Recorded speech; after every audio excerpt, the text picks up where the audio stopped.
Dengarkan detik-detik hari wafat Siti Khadijah. Orang yang cuman ada Rasulullah di hatinya.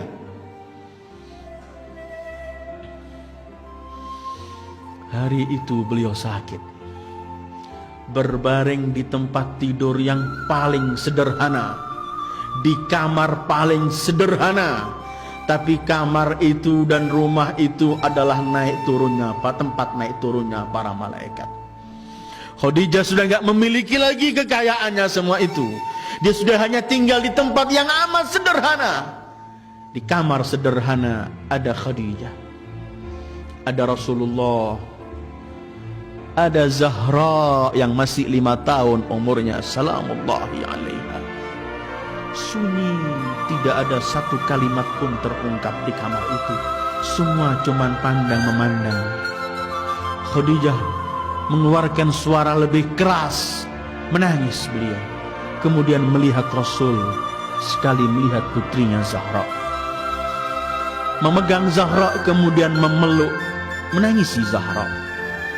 Memandang Rasul, kemudian sunyi tanpa suara, beliau pecahkan suara pertama. Khadijah berkata, "Ya Rasulullah, aku mungkin di akhir-akhir hayatku, wahai kekasih Allah. Aku sangat yakin aku sebagai istrimu, aku belum berbakti sepenuhnya kepadamu. Mohon maafkan semua kekuranganku ya Rasulullah." Rasulullah mendengar suara ini, beliau teriak, "Hasyaki, hasya, tidak wahai Khadijah. Kamu yang menghabiskan hartamu untuk perjuanganku. Kamu orang yang paling dekat kepadaku, setiap sekian orang kerabatku lari. Kamu yang paling berjuang Khadijah, jangan kamu katakan begitu." Khadijah memeluk lagi Fatimah.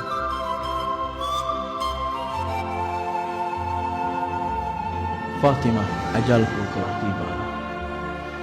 Yang paling kutakuti wahai Fatimah adalah siksaan liang kubur.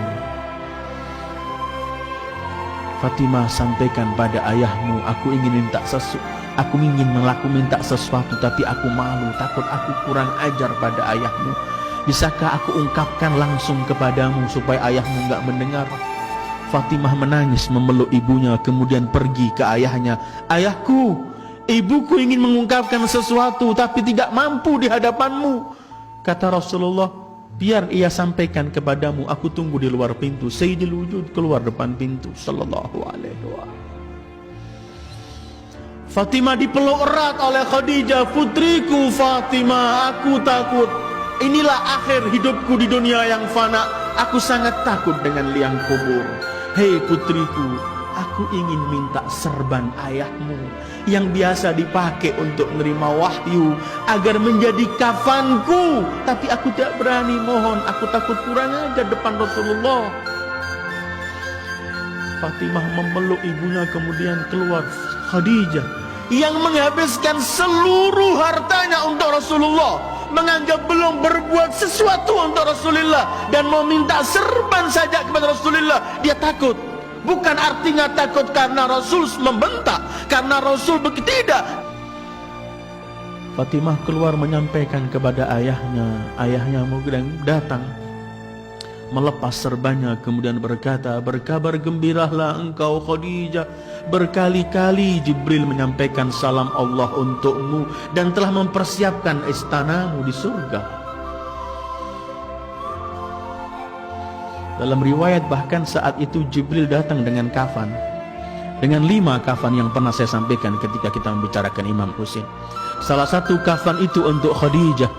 Kemudian Jibril berkata, "Sampaikan salam dari Allah kepada Khadijah, biar ia kembali kepada Allah dengan kafan dari Allah." Dan kemudian diberi kafan serban Rasulullah sallallahu alaihi wasallam. Asma binti Umais datang, melihat Siti Khadijah menangis. Beliau berkata, "Istri Rasul, kenapa engkau menangis? Bukankah engkau istri Rasul? Pasti kedudukanmu tinggi di sisi Allah, pasti surga menantimu." Kata Khadijah, "Aku yakin, tapi aku melihat anak gadis ini masih kecil wahai Asma. Asma wanita Gadis itu ketika dikawinkan, di hari pertamanya dia nggak mampu melakukan sesuatu di rumah suaminya. Dia memerlukan pendamping ibunya untuk menyampaikan sesuatu kepadanya. Aduhai, kesiannya Zahra di hari perkawinannya sudah tidak lagi menyaksikan aku. Asma kemudian bersumpah, demi Allah wahai Khadijah, aku akan mendampingi putrimu sampai akhir. Wasadaqat Asma, dan memang Asma begitu akhirnya. Karena di hari perkawinan Siti Fatimah ketika diserahkan ke rumah Imam Ali, Rasulullah pernah berkata, semua yang di kamar keluarlah. Rasulullah kemudian memegang tangan Imam Ali dan Fatimah, kemudian menyampaikan doa. Ketika Rasul menoleh, Rasul di pojok melihat ada baju hitam, ada seseorang. Rasul teriak, siapakah engkau? Bukankah telah kuperintahkan semua harus keluar? Kemudian Asma menoleh, aku Asma ya Rasulullah, aku bukan melanggar perintahmu, tapi aku telah janji dengan ibu Fatimah agar aku antarkan sampai akhir di rumah suaminya. Ketika Rasulullah mendengarkan nama Khadijah, Rasulullah kemudian berkata, Asma, semoga Allah membalas semua kebaikanmu karena kamu telah berbuat baik kepada Khadijah dan Fatimah. Khadijah wafat. Siti Sayyidah Fatimah mengelilingi jenazah Khadijah, kemudian memegang Rasul seraya berkata, Abata, aina ummi, aina ummi, di mana kelak ibuku? Jibril menyampaikan salam kepada Fatimah, salam dari Allah bahwa ibunya di surga. Ini orang-orang yang sekeliling Rasulullah ayyuhal ikhwah. Ini orang-orang yang dipilih oleh Allah untuk hatinya ada Rasulullah. Setelah Khadijah wafat, Rasul kawin dengan siapapun tidak pernah melupakan Khadijah. Setiap kesempatan yang diingat cuma Khadijah. Dalam Bukhari pernah meriwayatkan, Aisyah pernah berkata, aku tidak pernah cemburu dengan istri Rasul seperti cemburuku dengan Khadijah. Padahal aku tidak pernah melihatnya, karena ia telah wafat jauh sebelum Rasul mengawini aku.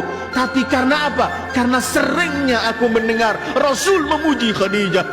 Kalau menyembelih kambing untuk dibagikan, Rasul berkata, berikan dulu pada kawan-kawan Khadijah.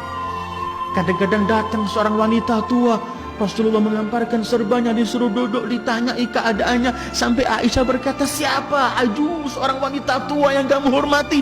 Kata Rasulullah, Aisyah, ia adalah sadiqatu Khadijah, fa inna husnal ahdi minal iman. Ini kawannya Khadijah. Tidak pernah Rasul melupakan Siti Khadijah. Wafat Khadijah, Rasul masuk ke Lahad, dikubur di Ma'la di Hajun sana, dikubur dengan Abu Talib, dengan Abdul Muttalib, dengan Abdu Manaf bareng di Ma'la. Dan ada kubahnya, semua orang berziarah ke tempat itu. Tetapi tahun 1924 Masehi atau 1343 Hijriah, kubah Siti Khadijah dengan Abu Talib dihancurkan rata oleh tanah oleh Wahabiyin saat itu. Seperti tempat-tempat yang lain. Inilah Khadijah dan perjalanannya dengan Rasulullah sallallahu alaihi wasallam. Ketika beliau mencintai Rasulullah, beliau yakin beliau tidak pernah melakukan sesuatu kepada Rasulullah, karena selalu beliau menganggap kurang dan tidak pernah melakukan sesuatu. Karena Rasulullah agung, mulia baginya, karena itu kemudian beliau melihat dirinya sedikit dan tidak pernah melakukan sesuatu. Ayyuhal ikhwah, inilah sekelumit mengenai Siti Khadijatul Kubra At-Tahirah. Mudah-mudahan kelak kita mampu menatap dan melihat wajah beliau ketika beliau bersama Rasulullah sallallahu alaihi wasallam. Beliau adalah Ibu Zahra. Beliau adalah Ibu Fatimah. Mudah-mudahan Allah memperkenankan kita untuk mencintai Rasul, mencintai Khadijah, mencintai Zahra, dan kemudian kita kelak wafat membawa cinta itu, dan kelak di akhir hati kiamat kita menatap, memandang wajah mereka dan memperoleh syafaat dari mereka. wa sallallahu ala khairi khalqihi Muhammad wa alihi ajma'in. Wassalamu alaikum warahmatullahi wabarakatuh.